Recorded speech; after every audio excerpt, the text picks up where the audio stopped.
जय हिंद दोस्तों, आप सभी का स्वागत है एक बार फिर से आपके अपने YouTube चैनल यूनिक ज्ञान में। आज हम BA, BSc, BCom third semester सभी के लिए मानव मूल्य और पर्यावरण अध्ययन जो विषय हमारे को करिकुलर एक्टिविटीज़ या कोर्स के माध्यम से या रूप लगा हुआ है, उसके टॉप 100 क्वेश्चंस को देखेंगे जो कि परीक्षा की दृष्टि से हमारा महत्वपूर्ण हो जाते हैं। हम एक एक प्रश्न को बहुत ही विस्तार से समझेंगे और अच्छे से जानेंगे और यह प्रश्न आपको सीधे सीधे पेपर में देखने को मिलेगा। तो चलिए देखते हैं हमारा पहला प्रश्न क्या है। हमारा प्रश्न है, श्री रामकृष्ण जिस मंदिर में पुजारी थे वह कलकत्ता में किस स्थान पर स्थित था? तो वह दक्षिणेश्वर में स्थित था। श्री रामकृष्ण परमहंस सिद्ध संत थे। तत्कालीन समय में उन्होंने सबसे पहले ब्रह्म समाज के किस बड़े नेता को प्रभावित किया था? तो उन्होंने प्रताप चंद मजूमदार को सर्वप्रथम प्रभावित किया था। अगला प्रश्न हमारा है कि बालक नरेंद्र नाथ ने अपनी किशोरावस्था में सबसे पहले किस संगठन की सदस्यता ग्रहण की थी? उन्होंने सबसे पहले साधारण ब्रह्म समाज संगठन की सदस्यता ग्रहण की थी। अगला प्रश्न हमारा है कि साधारण ब्रह्म समाज और ब्रह्म समाज के सिद्धांतों में मूल अंतर क्या था? ब्रह्म समाज मूलतः हिंदू विरोधी था, जबकि साधारण ब्रह्म समाज का मूल उद्देश्य हिंदू विरोधी न होकर उसको सुधारना था। यह ब्रह्म समाज और साधारण ब्रह्म समाज में अंतर था। अगला हमारा प्रश्न है कि स्वामी विवेकानंद ने किस वर्ष में प्रेसिडेंसी कॉलेज में प्रवेश लेकर अपनी आगे की पढ़ाई शुरू की थी? तो उन्होंने प्रेसिडेंसी कॉलेज में किस वर्ष की थी?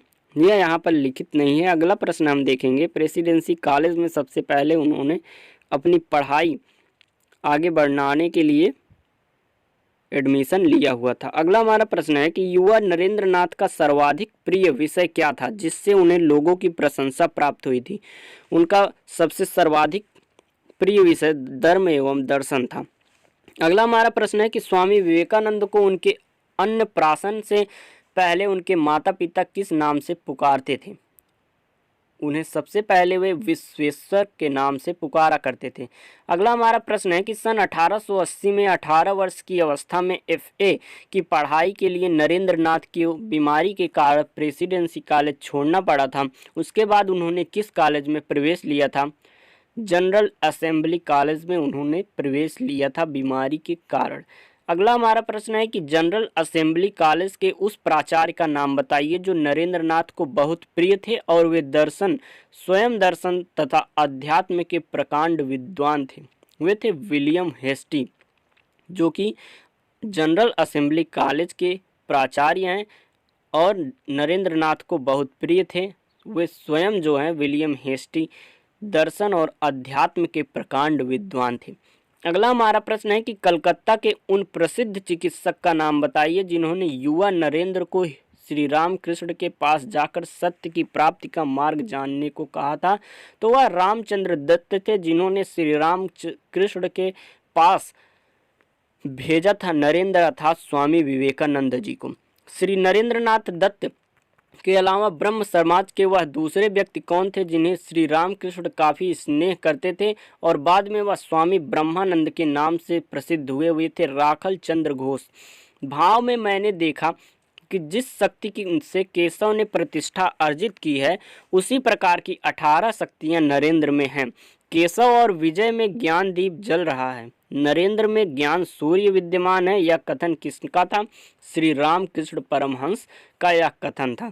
अगला हमारा प्रश्न है कि नरेंद्र नाथ कितने वर्षों तक अपने पिता श्री विश्वनाथ के साथ रायपुर में रहे थे? यह 2 वर्षों तक अपने पिता विश्वनाथ के साथ रायपुर में रहे हुए थे। अगला प्रश्न है कि नरेंद्र नाथ ने किस घटना से क्षुब्ध होकर ब्रह्म समाज में जाना छोड़ दिया था? उन्होंने ब्रह्म समाज के एक कार्यक्रम में जहां नरेंद्र नाथ पहले से मौजूद थे उनसे मिलने श्री रामकृष्ण जब पहुंचते हैं तो वहां के लोगों ने श्री रामकृष्ण परमहंस का यथोचित सम्मान नहीं किया था और इसी घटना से क्षुब्ध होकर ब्रह्म समाज में जाना छोड़ दिया था नरेंद्र नाथ जी ने।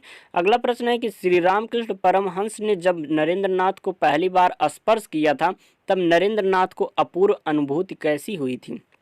नरेंद्र को ऐसा लगा था कि दीवार समेत सारी चीजें बड़े वेग से घूमती हुई न जाने कहाँ विलीन होती जा रही हैं और समूचे विश्व के साथ साथ वे भी अपने अस्तित्व के साथ महाशून्य में विलीन होने के लिए बड़ी तेजी से बढ़ते जा रहे हैं। उनको ऐसा अनुभूति हुई थी जब उन्होंने सर्वप्रथम श्री रामकृष्ण परमहंस को स्पर्श किया था। अगला प्रश्न है कि स्वामी विवेकानंद के बारे में निम्न कथन किसने कहा था। यह कथन किसने कहा था कि नरेंद्र नाथ दत्त ध्यान सिद्ध महापुरुष है, सप्तर्षि मंडल का एक ऋषि है। जिस दिन इसे इस बात का एहसास हो जाएगा उसी दिन वह इस लोक में नहीं रहेगा। यह श्री रामकृष्ण परमहंस जी ने नरेंद्र नाथ अर्थात स्वामी विवेकानंद जी के बारे में यह कथन कहा था। अगला प्रश्न है कि युवा नरेंद्र नाथ ने बीए करने के बाद आगे किस विषय का अध्ययन किया था। उन्होंने बीएल किया था।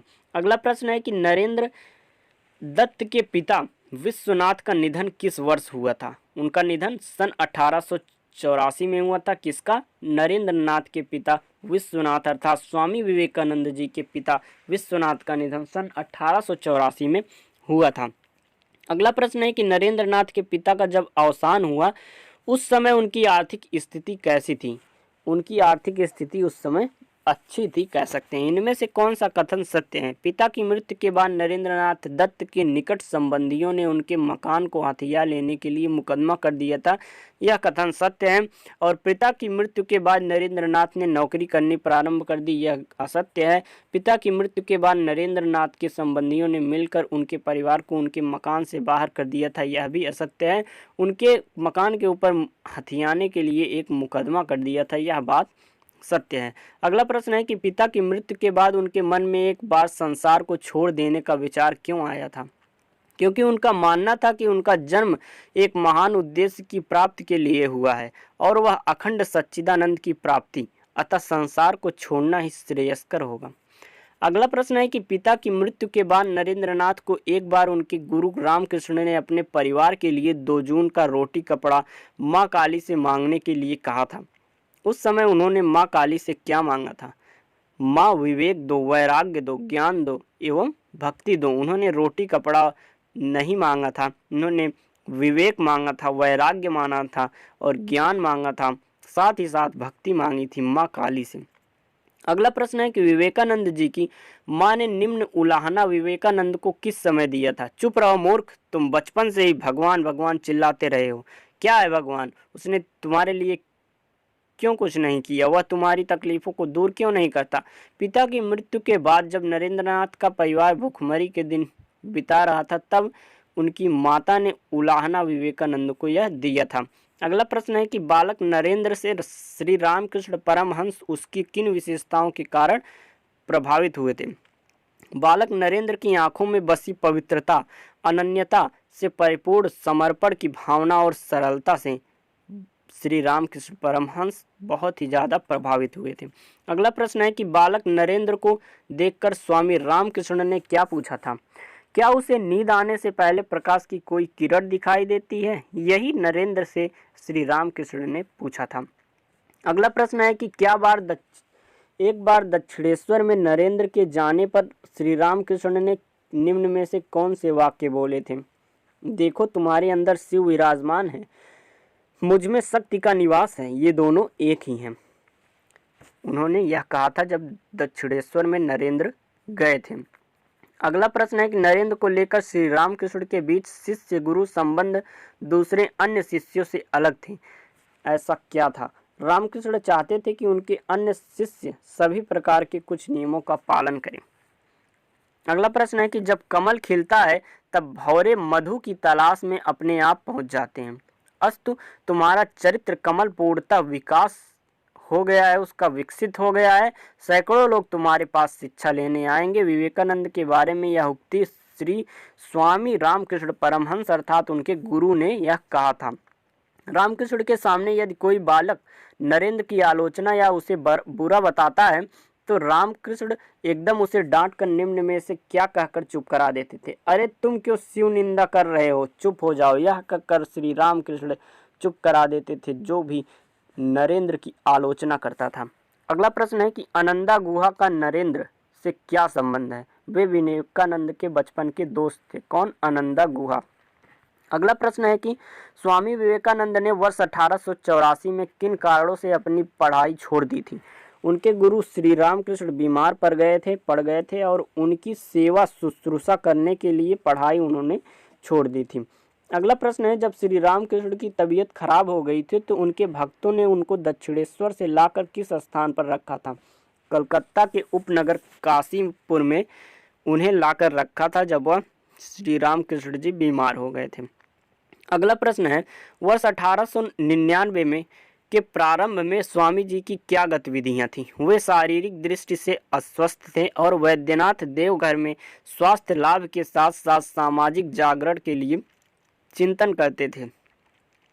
अगला प्रश्न है कि वर्ष 1886 में नरेंद्र अर्थात स्वामी विवेकानंद ने अपनी आध्यात्मिक यात्रा किन ग्रंथों के अध्ययन से प्रारंभ की थी? उन्होंने 1886 में उपनिषद एवं अष्टावक्र संहिता का अध्ययन करके अपनी आध्यात्मिक यात्रा की प्रारंभ की थी। अगला प्रश्न हमारा है, अप्रैल 1886 में युवा नरेंद्र की इच्छा हुई थी कि वे बोध गया जाएं, जहां भगवान बुद्ध परम ज्ञान प्राप्त हुआ था। वे अपने किन दो गुरुओं भाइयों के साथ बोध गया गए थे? वह तारक और काली के साथ बोध गया गए हुए थे। स्वामी रामकृष्ण ने किस वर्ष नरेंद्र अर्थात स्वामी विवेकानंद को अपना उत्तराधिकारी घोषित किया था? वर्ष 1885 में। अगला प्रश्न है, बोध गया में भगवान बुद्ध की तप स्थली के दर्शन करने के बाद नरेंद्र ने कितने दिनों की साधना की थी? उन्होंने लगातार 3 दिनों की साधना की थी। अगला प्रश्न है कि रामकृष्ण संघ की स्थापना किस वर्ष में की गई थी? वर्ष 1885 में रामकृष्ण संघ की स्थापना की गई थी। अगला प्रश्न है कि श्री रामकृष्ण परमहंस का देहांत 16 अगस्त 1886 को हुआ था। उस दिन भारतीय पंचांग के अनुसार क्या तिथि थी? उस दिन भूलन पूर्णिमा थी जब श्री रामकृष्ण परमहंस का 16 अगस्त 1886 को निधन हुआ था। अगला प्रश्न है कि श्री रामकृष्ण परमहंस के निर्वाण का समय क्या था? मध्यरात्रि। जिस समय परमहंस श्री रामकृष्ण देव का देहांत हुआ था उस समय वे कितने वर्ष के थे? वह 51 वर्ष के थे। आओ और प्रत्यक्ष की उपलब्धि करूं। अगर तुम लोग काम कंचन त्याग सको तो तुम्हें व्यर्थ के वाक्य व्यय नहीं करने होंगे। तुम्हारा हृदय कमल खिल उठेगा, तुम्हारे भाव चारों तरफ विकीर्ण होंगे। जो भी तुम्हारे पास आएगा उसे ही तुम्हारा धर्म भाव स्पर्श करेगा।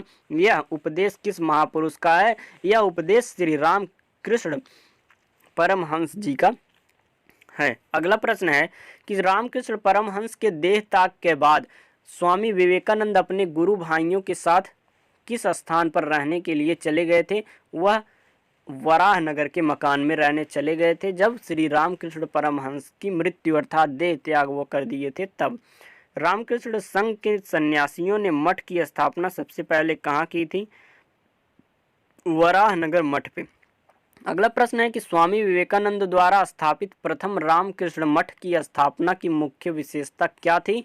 तो उसमें श्री रामकृष्ण परमहंस के अस्थि अवशेष रखे गए थे और उसकी रोज पूजा होती थी। प्रथम रामकृष्ण मठ की स्थापना यही थी उनकी विशेषता। अगला प्रश्न है कि श्री रामकृष्ण परमहंस के वे कौन से भक्त थे जिन्होंने स्वामी विवेकानंद से रामकृष्ण परमहंस के अस्थि अवशेष सौंप देने को कहा था? महात्मा रामचंद्र दत्त जी। रामकृष्ण परमहंस के देहावशेष के ताम्र कलश की रखवाली की जिम्मेदारी उनके 2 बाल शिष्यों पर थी। उनके नाम थे निरंजन और शशि। अगला प्रश्न हमारा है कि रामकृष्ण के जिन गृहस्थ भक्तों ने स्वामी जी से परमहंस के देहावशेष सौंप देने को कहा था उसके पीछे उनका उद्देश्य क्या था? वे देहावशेष पर एक मंदिर का निर्माण करना चाहते थे। अगला प्रश्न है कि स्वामी विवेकानंद ने अपने गुरु श्री रामकृष्ण परमहंस के देहावशेष गृह भक्तों को सौंप दिए थे, बाद में उसका क्या किया गया? श्री रामकृष्ण के अस्थि भस्म को तांबे के कलश में रखकर उसे कांकुड़ गाछी के योग्योदान में स्थापित कर दिया गया था। अगला प्रश्न है कि वराह नगर मठ में स्वामी विवेकानंद के साथ परमहंस के अन्य प्रिय भक्त गण भी रहते थे। उनमें सबसे मुख्य सुरेंद्र नाथ मित्र थे। अगला प्रश्न है कि नरेंद्र नाथ ने विवेकानंद नाम तो बहुत बाद में ग्रहण किया, सब उनके सबसे पहले वे किस नाम से जाने जाते थे? जब उन्होंने संन्यास ग्रहण किया था तो वो विविदिशानंद के नाम से जाने जाते थे। मनुष्य गढ़ना ही हमारे जीवन का उद्देश्य होना चाहिए, यही हमारी एकमात्र साधना है। विद्या का वृथा गर्व छोड़ दो, भले ही कोई मतवाद सबसे श्रेष्ठ हो अथवा कोई तर्क सूक्ष्म युक्ति वाला हो, ईश्वर की अनुभूति ही जीवन का एकमात्र लक्ष्य है। स्वामी जी का यह कथन किस समय का था? जब वे वराहनगर मठ में अपने बाल सखाओं और मित्रों के साथ बातचीत करते थे। अगला प्रश्न है, रामकृष्ण परमहंस की मृत्यु के बाद वराहनगर मठ में सन्यासियों के लिए घोर अभाव की स्थिति पैदा हो गई।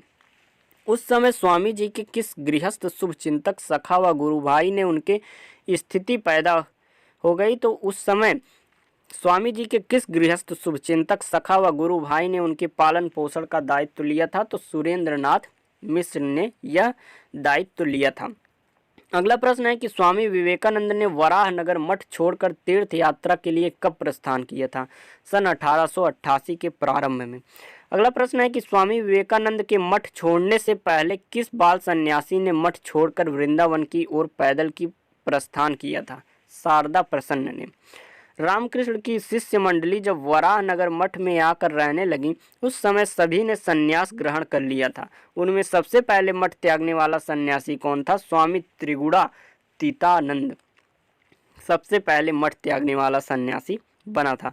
अगला प्रश्न है कि वराहनगर मठ को वर्ष 1888 के प्रारंभ में अंतिम बार छोड़ने से पहले भी स्वामी जी 2 बार मठ में किसी अज्ञात स्थान पर गए थे। उन स्थानों के नाम बताइए। औटपुर एवं सिमुल तल, यह 2 स्थान थे जहां पर स्वामी जी 2 बार मठ से गए हुए थे अंतिम बार छोड़ने से पहले।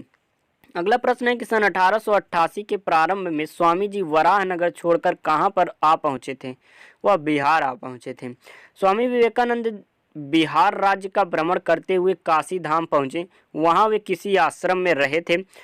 कहाँ पर रहे थे? द्वारका दास आश्रम में। बिहार राज्य का भ्रमण करते हुए काशी धाम जब पहुंचे थे तो वहां पर वह द्वारका दास आश्रम में रहे थे। काशी में किस विख्यात स्वामी के साथ उनका विवाद हुआ था? स्वामी भास्करानंद।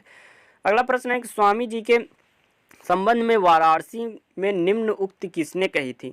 इसके कंठ पर सरस्वती विराजमान है, इसके हृदय में ज्ञान लोक प्रदीप्त है। यह स्वामी भास्करानंद जी ने कही थी, जिनसे विवाद हुआ था।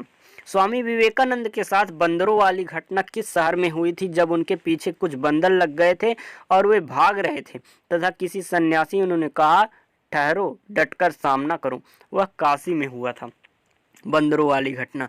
सन 1888 में काशी प्रवास के बाद स्वामी जी फिर वहां से कहाँ गए थे? वापस वराहनगर गए हुए थे। काशी में वराहनगर वापस लौटने पर स्वामी जी ने क्या संकल्प किया था?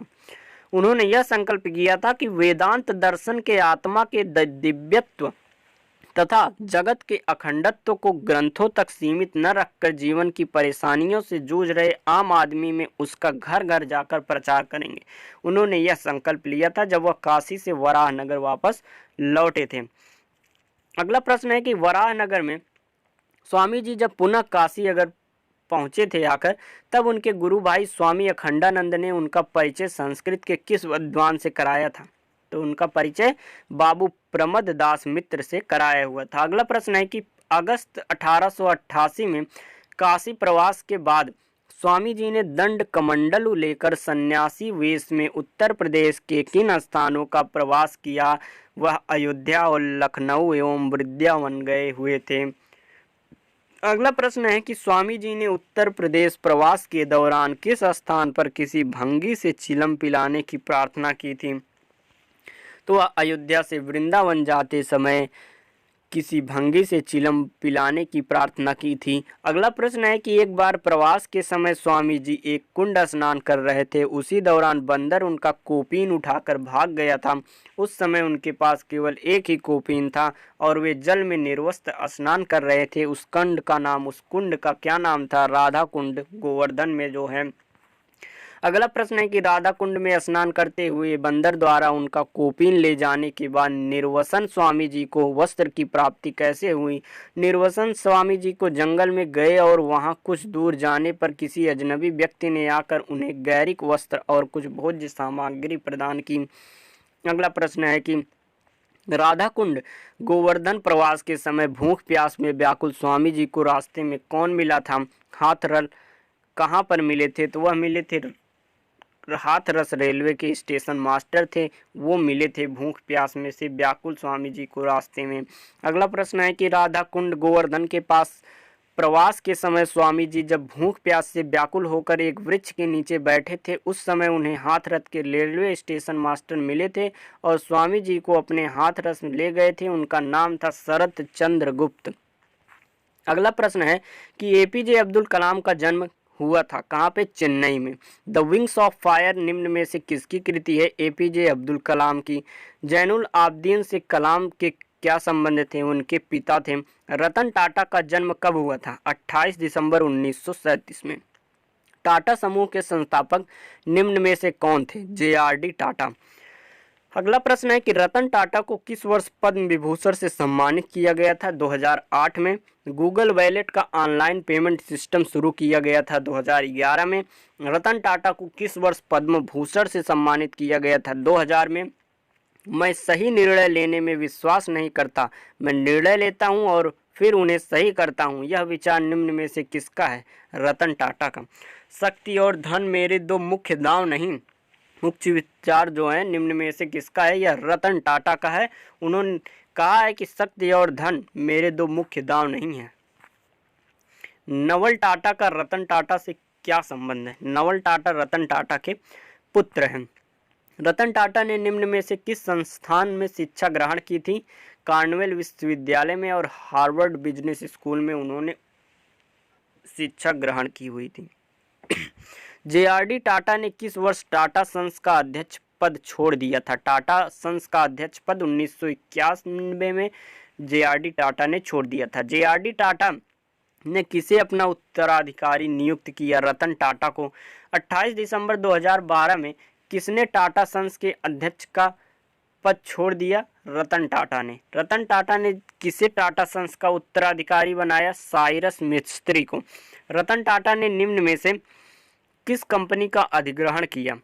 जगुआर, रेंज रोवर और कोरस का। टाटा सन्स ने किसे 12 जनवरी 2017 को साइरस मिस्त्री का उत्तराधिकारी नियुक्त किया? नटराजन चंद्रशेखरन को। निम्न में से किस कंपनी में रतन टाटा ने व्यक्तिगत निवेश किया था? स्नैपडील में भी, टी बॉक्स में और कैशकरो.com सभी में व्यक्तिगत निवेश रतन टाटा ने किया था। निम्न में से किसमें रतन टाटा ने व्यक्तिगत निवेश किया था? ओला कैब्स में भी किया था, नेस्टवे डॉग स्पॉट में, श्यामू में। तीनों में निवेश व्यक्तिगत रूप से रतन टाटा ने किया था। स्नैपडील में, टी बॉक्स में भी, कैशकरो.com में भी, ओला कैब्स में, श्याओमी में, नेस्टवे और डॉग स्पॉट सभी में निवेश व्यक्तिगत रूप से किया था। शिक्षा, चिकित्सा और ग्रामीण विकास के समर्थक होने के नाते किसने चुनौतीपूर्ण क्षेत्रों के लिए बेहतर पानी उपलब्ध कराने के लिए University of New South Wales factory of engineering का समर्थन किया था? रतन टाटा ने। Tata Education and Development Trust ने टाटा स्कॉलरशिप फंड के लिए कितनी धनराशि स्वीकृत की थी? $25 मिलियन की धनराशि स्वीकृत की थी। टाटा समूह की कंपनियों और टाटा ने 2010 में एक कार्यकारी केंद्र के निर्माण के लिए हार्वर्ड बिजनेस स्कूल के कितने मिलियन डॉलर का दान किया था? $50 मिलियन। टाटा कंसल्टेंसी सर्विसेज ने कार्नेगी मेलन यूनिवर्सिटी को संज्ञानात्मक प्रणालियों और स्वायत्त वाहनों पर शोध करने की सुविधा के लिए कितने मिलियन डॉलर का दान दिया था? $35 मिलियन का। टाटा ट्रस्ट के अल्जाइमर रोग के कारणों के अंतर्निहित तंत्र का अध्ययन करने और उसके शीघ्र निदान और उपचार के तरीकों को विकसित करने के लिए centre for neuroscience Indian institute of science को कितने मिलियन डॉलर का अनुदान प्रदान किया था? $750 मिलियन। मैं 4 बार शादी करने के लिए निकट आया और हर बार डर या किसी कारण से पीछे हट गया। उक्त विचार निम्न में से किसका है? यह रतन टाटा का है। ओहियो स्टेट यूनिवर्सिटी ने व्यवसाय प्रशासन के मानद डॉक्टर की उपाधि किस वर्ष प्रदान की थी? 2001 में। उरुग्वे के ओरिएंटल गणराज्य का पदक रतन टाटा को किस वर्ष प्रदान किया गया? 2004 में। रतन टाटा को एशियाई प्रौद्योगिकी संस्थान द्वारा डॉक्टरेट की मानद उपाधि किस वर्ष प्रदान की गई? 2004 में। यह थे हमारे टॉप 100 क्वेश्चंस मानव मूल्य और पर्यावरण अध्ययन के। अगर आप चैनल पर नए हैं तो चैनल सब्सक्राइब करिए, जिससे आपको इससे रिलेटेड क्वेश्चंस की सीरीज़ मिलती रहें। धन्यवाद, मिलते हैं अगले वीडियो में।